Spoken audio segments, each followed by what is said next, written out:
Hello, all. Welcome to yet another session on government scheme. This will be the third scheme from the Ministry of Social Justice and Empowerment. We have already covered the two schemes, and the playlist to that you will find on this particular channel itself. So, without wasting any further time, let's move on to today's topic. And today's topic or today's scheme is Shreyas. So under Shreyas, we are saying that, Government of India is saying that we want to improve the economic life of the OBCs as well as EBCs. OBC, other backward classes, EBC, economically backward classes. तो यहाँ पे basically क्या करना है? यहाँ पे हम चाहते हैं कि जो भी ओबीसीज जो भी ओबीसी कैंडिडेट्स है, कोई भी UGC university grants commission approved colleges में पढ़ रहे हैं, दैट इज अपना एमफिल का कोर्स कर रहे हैं और पीएचडी कर रहे हैं, तो हम उनको स्टाइपेंड प्रोवाइड करेंगे. क्या प्रोवाइड करेंगे? स्टाइपेंड प्रोवाइड करेंगे. एक साल में हमें ऐसे कितने लोगों को सिलेक्ट करना है? ऐसे हमें 1000 लोगों को सिलेक्ट करना है. ठीक है, कितने लोगों को? 1000 लोगों को सिलेक्ट करना है. तो उनको कितना पैसा देना है? हम उनको देना चाहते हैं 37,000 रुपीज एंड 42,000 रुपीज. ये क्या है हम बाद में बात करेंगे. पहले एक ओवरव्यू समझ लो स्कीम का क्या है. तो यहाँ पे क्या बात की गई है?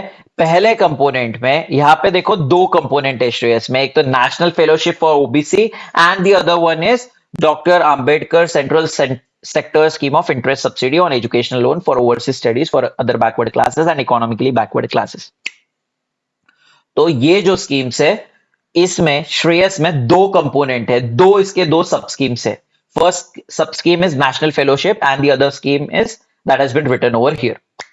तो पहले स्कीम में हम क्या कर रहे हैं? लोगों को, ओबीसी कैंडिडेट्स को हम स्टाइपेंड प्रोवाइड कर रहे हैं, फेलोशिप प्रोवाइड कर रहे हैं. ठीक है, ताकि वो अपना रिसर्च एंड डेवलपमेंट ठीक से कर पाए. ठीक है, अगर लोग पीएचडी में आ रहे हैं रिसर्च करने के लिए, अगर उनको पैसा ही नहीं मिल रहा है, तो इंडिया में रिसर्च का कल्चर बढ़ेगा क्या? नहीं बढ़ेगा. तो अगर हमें रिसर्च का कल्चर बढ़ाना है तो लोगों को पैसा देना पड़ेगा, जो बड़े बड़े कोर्सेज कर रहे हैं, जो पीएचडी कर रहे हैं, जो एमफिल कर रहे हैं, that is master of philosophy कर रहे हैं. ठीक, वो कर रहे हैं, तो उनको अंडर श्रेयस स्कीम ऐसे ओबीसी कैंडिडेट्स को कुछ पैसा दिया जाएगा. Okay, next is second scheme.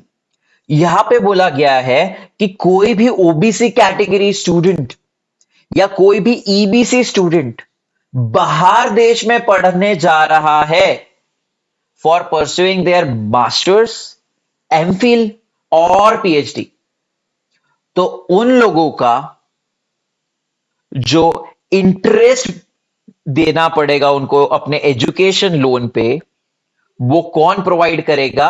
वो प्रोवाइड करेगा गवर्नमेंट ऑफ इंडिया. कब तक प्रोवाइड करेगा? हमेशा के लिए क्या? नहीं नहीं नहीं नहीं, कुछ स्पेसिफिक टाइम के लिए गवर्नमेंट ऑफ इंडिया उन लोगों का पूरा इंटरेस्ट जो है पे कर देगा. जैसे for an example, Rahul is a guy who is from OBC and he has availed 50 lakh rupees from the bank, from one of the bank, so that he could complete his masters in engineering management from Stanford University, USA.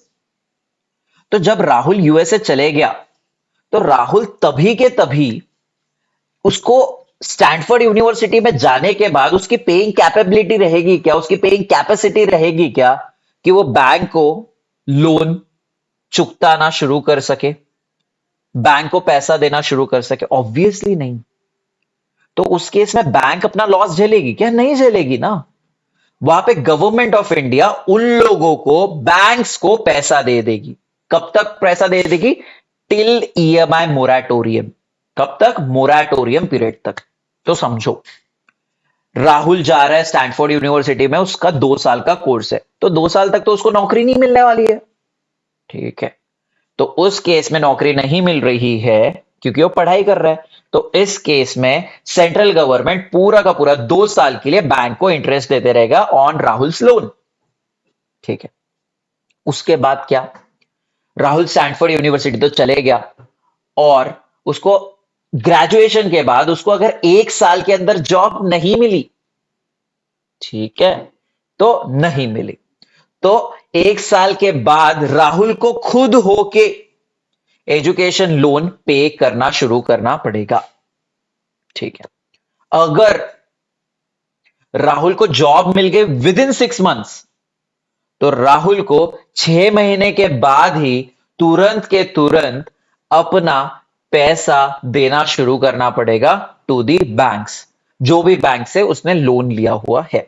तो देखो, government कितने time का तक payment कर रही है, एक तो 2 साल जब तक राहुल पढ़ रहा है, उसके बाद 1 साल अगर राहुल अनएम्प्लॉयड है तो, ठीक, या फिर 2 साल और अगले 6 महीने जब तक राहुल को नौकरी नहीं मिलती है। ठीक है, तो ये 2 पीरियड आपको याद रखना है। ओके, उसके बाद एजुकेशन लोन कौन पे करेगा, उसके बाद जो भी एजुकेशन लोन पे करेगा वो इंडिविजुअल ही करेगा। तो 2 साल और 1 साल के बाद राहुल अपना एजुकेशन लोन पे करेगा। अगर राहुल को जॉब लग गई तो 2 साल और 6 महीने बाद राहुल अपना एजुकेशन लोन पे करना शुरू कर देगा। आई वो क्रिस्टल क्लियर। तो यही चीज यहां पे बोली गई है। बट यहां पे हम किन लोगों को बेनिफिट्स दिए जाने वाले, ओबीसीज नॉन क्रीमिलियर को। ओबीसी में 2 क्लासेस होते हैं, एक तो नॉन क्रीमिलियर और एक क्रीमिलियर। तो अदर बैकवर्ड क्लासेस में क्रीमिलियर मतलब ऐसे लोग जो काफी ज्यादा एफ्लुएंट है, जो काफी ज्यादा रिच है। काफी ज्यादा मतलब क्या सर, मुझे लिमिट तो बता दो। ऐसे लोग जिनका 8 लाख से ऊपर फैमिली इनकम है एक पर्टिकुलर फाइनेंशियल ईयर में, आप उन लोगों को क्रीमिलियर बोलोगे इन दी ओबीसी। और जिनका family income less then 8 lakh rupees है, आप उनको ओबीसी नॉन क्रीमिलियर कैटेगरी में डालोगे। तो इस केस में ओबीसी नॉन क्रीमिलियर को ही ये बेनिफिट्स दिए जाएंगे। But what about EBCs? Sir, EBCs में जिनका भी family income less than 5 lakh rupees रहेगा, उन लोगों को ही ये स्कीम का बेनिफिट दिया जाने वाला है। As simple as that. Okay, तो पहले तो पता होना चाहिए और एक चीज, ये जो है आपकी सेंट्रल सेक्टर स्कीम है। ओके, मतलब पूरा का पूरा फंडिंग सेंट्रल गवर्नमेंट ही दे रहा है। उसके बाद कब से कब तक है यार, ये 25-26 आ जाएगा ना, तब समझ लेना यार, ये तो याद करना मेरे लिए बाएं हाथ का खेल है। क्योंकि 95% ऑफ दिस स्कीम्स का जो टेन्योर एंड हो रहा है अभी, वो 25-26 में हो रहा है। और 25-26 की क्या खासियत बात है, उस टाइम पे हमारा 15 फाइनेंस कमीशन का टेन्योर भी खत्म होने वाला है। क्या है, 15 फाइनेंस कमीशन का जो टेन्योर है वो भी 25-26 को खत्म हो रहा है। ठीक है, तो स्कीम याद रखना 5 साल के लिए थी, 21-22 से लेकर 25-26 तक। 25-26 क्यों याद रह जाएगा, क्योंकि उस टाइम पे हमारा 15 फाइनेंस कमीशन का टेन्योर खत्म होने वाला है। ओके, ये जो यहां पे दिख रहा है यार, पहली लाइन तो हमने बात किया है एमफिल और पीएचडी वालों को ही तो इसके अंदर बेनिफिट दिए जाने वाले, फेलोशिप दिया जाने वाला है। फेलोशिप मतलब स्टाइपेंड दिया जाने वाला है। 1 साल के अंदर कितने लोगों को सिलेक्ट किया जाएगा फॉर दिस फेलोशिप? 1000 लोगों को सिलेक्ट किया जाएगा।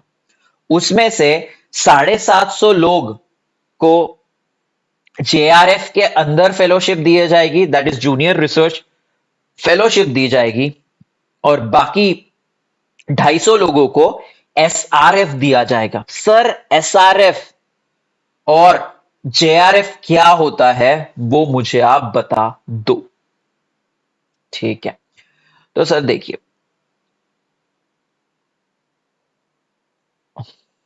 Just second. ओके, तो सर देखिए, पहले तो मैं बता देता हूं what is the meaning of JRF और एसआरएफ। जब भी कोई बंदा अपना पीएचडी करना स्टार्ट कर देता है, उसके 2 साल तक उसको आप जेआरएफ बोलते हो। 2 साल के बाद उसका प्रमोशन होके वो एसआरएफ हो जाता है, that is senior research fellow हो जाता है। तो जेआरएफ के अंदर कितना पैसा दिया जाएगा? 37,000 रुपीज पर मंथ। एसआरएफ के अंदर थोड़ा ज्यादा, कितना, 5,000 ज्यादा, कितना हो जाएगा? 42,000 रुपीज पर मंथ। ओके,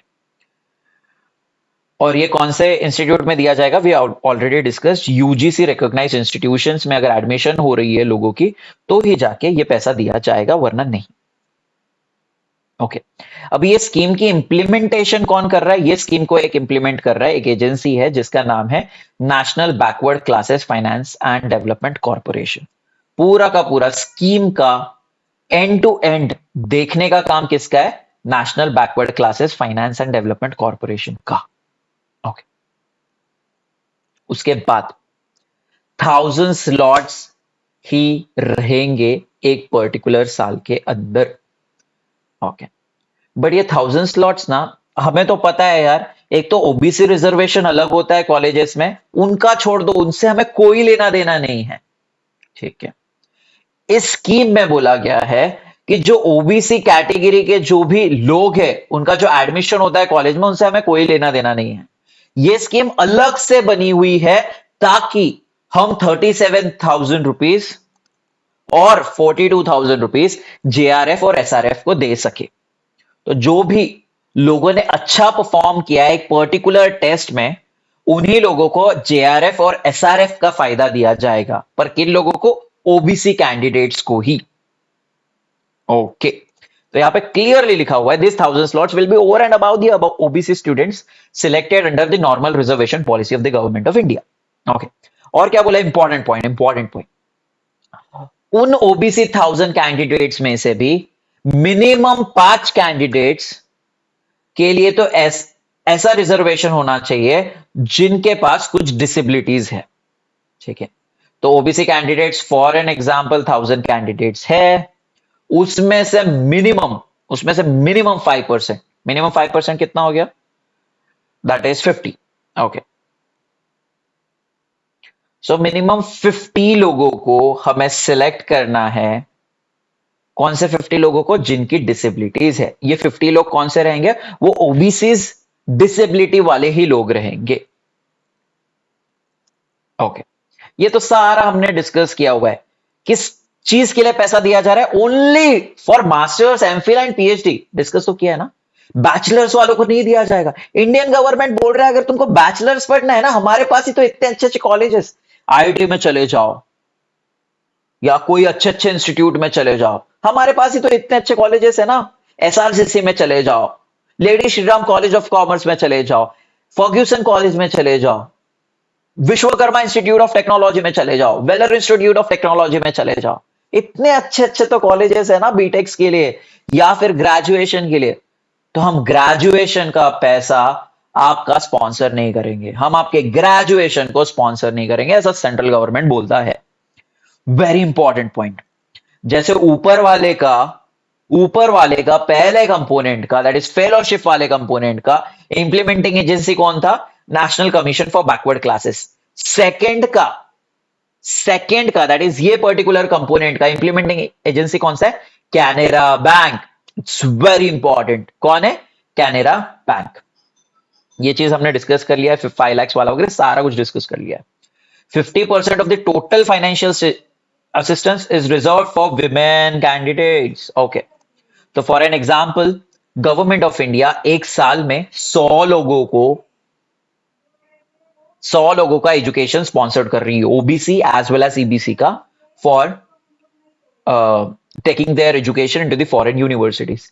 उसमें से 500 लोग, ठीक है, मैं 100 का एग्जाम्पल दिया ना, शायद 100 लोगों का स्पॉन्सर कर रही है, उसमें से 50 लोग तो विमेन होने चाहिए।